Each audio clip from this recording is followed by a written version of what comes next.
Hi there, welcome to my channel. I'm Holly and this channel is all about my exploration of the world of graphic novels, sci-fi, and fantasy.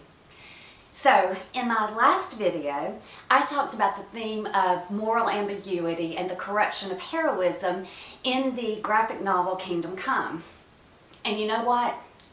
I realized that I'm about to leave Kingdom Come on a really low note. And I don't want to do that because that wouldn't do justice to this incredible story. I want to leave on a more positive note, like the story did at the end. So, in this video, I'm going to be discussing the theme of redemption. It is, after all, one of the central themes of the story, if not the central theme, and I think it's worth exploration. So I'm going to focus on Magog and Superman in this discussion, so let's dive in. All right, you can't have redemption without a little fall from grace, and these two characters certainly have pretty massive falls. Let's take a look at Magog, the brutal tyrant. Now, I have to say, I love this storyline. In fact, it was probably my favorite part of the entire novel. Now, this is a guy I could hang with if he wasn't such a monster. You know, he's got a little bit of swagger. He uses sarcasm and dark humor to communicate, which are two qualities that I enjoy in people. So in an alternate world, he could definitely be in my friend group. But we are in this current alternate world, so we got a little bit of a monster problem here. Can Magog possibly find redemption? Well, yes he can. One of the wonderful ideas explored in Kingdom Come is that redemption is possible even for those who make hideous decisions or take cruel and inhumane actions against people. And that pretty much sums up Magog. You know, he just tramples all over the traditional views of heroism. He really thinks they're old-fashioned. And he champions a more aggressive approach to justice. The funny thing is, he really does seek to protect the people. It's just that he uses so much violence. And it really makes the world a very hostile and dangerous place to live. Now, at one point in the story, he's got the Joker, and he could arrest him and put him in jail to await trial, where he most likely would be found guilty. But let's get real here. We know how things would probably turn out. Yes, the Joker would be found guilty, but criminally insane, so he'd get shipped right off to Arkham Asylum, where he would eventually secure his own escape to merely skip off to cause more mayhem. But that's beside the point. Magog decides to savagely get rid of him right on the spot. And then he's acquitted at his own trial, which in his mind justifies every action he's ever taken. But we do finally see a turning point for Magog. We see him on the path to redemption when he has this huge confrontation with Superman. And Superman basically asks him, hey, do you think you're doing a bang-up job here? Are you proud of everything you've done?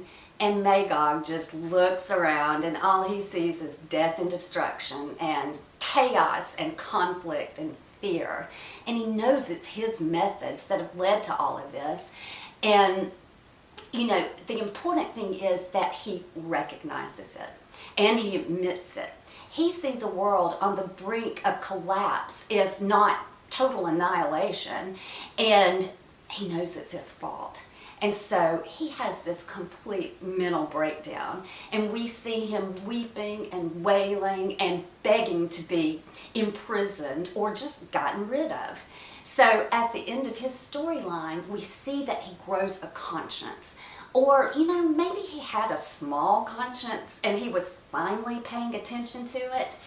And, you know, he's seeing the extreme tragic error of his ways to the point where he believes that humanity would best be served if he was no longer a part of it. And that is some pretty heavy redemption right there.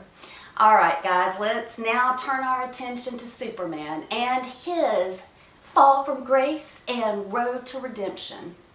You know, logically, I know that Kingdom Come is part of the Elseworld series where things can get turned upside down, inside out, and be completely insane. But it still surprises me that it's Superman who just cannot hold it together. But before we get into all of that, if you enjoy this content, I ask that you subscribe, hit the like button, share, and stick around for the rest of the video. So at the beginning of the story, Superman really loses his way. He just can't come to terms with or cope with the changing world and the rise of the new generation of metahuman. He sees them for who they are, and he knows what's going to happen. I mean, they are ruthless and violent. They're much more interested in power and domination and not so much interested in preserving life. And Superman just allows himself to become disillusioned. He feels that the world no longer has any use for his idealism. And so instead of just staying in the fight, he quits. He actually goes back to his family farm in Kansas, leaving the world in the hands of these new heroes and to their own fate. And of course, things quickly descend into chaos. He sees the world is in terrible shape and is so incredibly flawed that he realizes he actually is needed. And so he does come back, hoping to use his influence with the other members of the Justice League and his tremendous leadership abilities to try and guide the metahumans on a more humane and compassionate path. And good luck with that. And so at first, he's very wobbly. He is struggling to find his footing in a world that he's been absent from for 10 years. And he falls into the trap of using force. He thinks it's necessary in order to save the world. But things aren't turning out the way he intended. In fact, they are getting worse.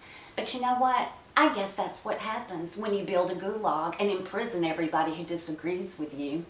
You know, he just gave up on trying to inspire them to take a better path. And so it is at the end of the story, though, where we've got so much going on.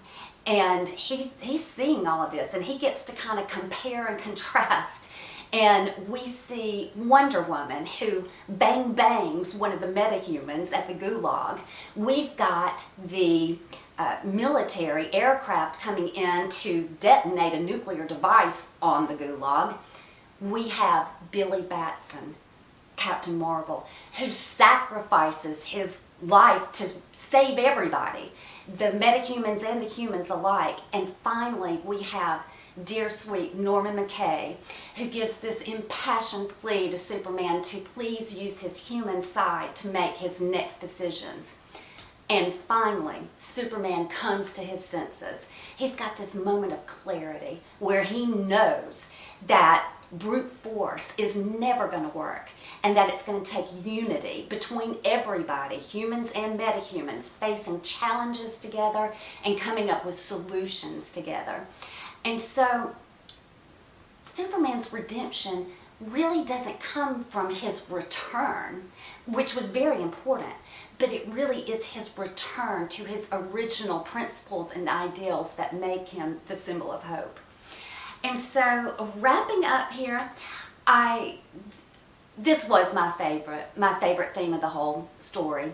And I really liked that the characters didn't just accidentally stumble into redemption.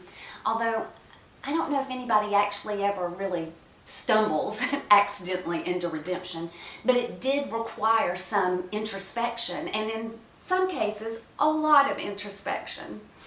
Alright guys, I am gearing up now to read Blackest Night by Jeff Johns, and I am super excited because I loved Green Lantern's Secret Origin by him. I thought he did a phenomenal job, and so I'm looking forward to it. But there's just one little thing.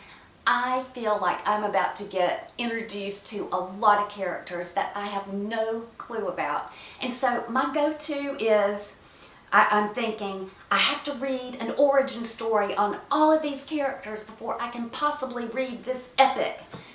But I figured out I'm going to be in an old folks home before that happens, so I think I have found a workaround where I do not have to read a bunch of origin stories, and I will let you know all about that in my next video.